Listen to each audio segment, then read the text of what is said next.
Senhor presidente, nobres colegas, todos que nos assistem, público presente, eu gostaria de falar um pouco sobre esse projeto de minha autoria, sobre o Dia do Doador de Plaquetas.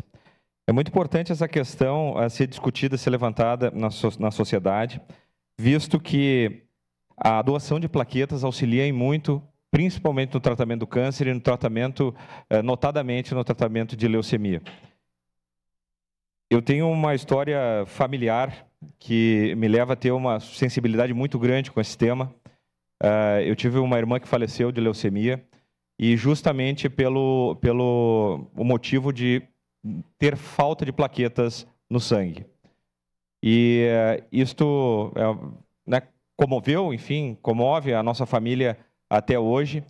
E a gente sempre procurou dar atenção para este tema e digo que a doação de plaquetas auxiliaria e auxilia em muito este tratamento. Diferentemente da doação de sangue, a plaqueta ela precisa de mais tempo para fazer a doação, né? Então, a doação de sangue a gente faz ali em questão de 10, 15 minutos, um pouco mais, faz a doação de sangue.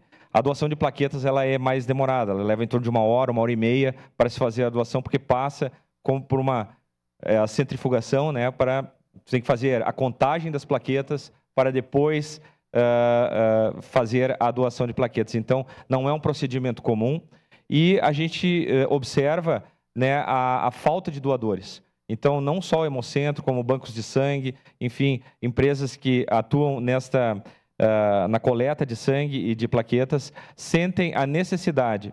Então, o projeto ele vem ao encontro dessa ideia de divulgação, da gente poder debater este tema, né, incentivar a doação de plaquetas, pois isso auxiliaria em muito no tratamento do câncer, notadamente da leucemia. Sua parte, vereador Cadore. Vereador Gil, muito importante esse seu projeto.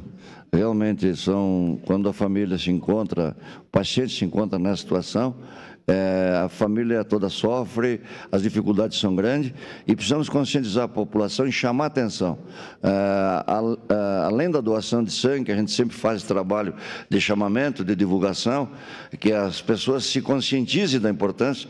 Esse projeto vem ao encontro e ele reforça de que nós temos que pensar no ser humano, nós temos que nos doar e fazendo esse gesto de doação, com certeza estaremos salvando vidas. Então, parabéns pelo projeto. Obrigado, vereador. E dizer que a doação de plaquetas, ela difere também da questão da doação de sangue, porque o sangue, tu faz a doação e tu só pode doar novamente depois de 90 dias ou mais. E isso tudo também depende do estado de saúde do doador. Já plaquetas, tu pode fazer a doação de 3 em 3 semanas, 20 em 20 dias, tu já pode fazer. Então, poderia ser feita a doação, né, várias vezes por ano. Então, no momento oportuno, a gente está em primeira discussão ainda, mas assim que vier a discussão, peço a aprovação desse projeto a todos os colegas vereadores. Obrigado. Obrigado. Encerrada a primeira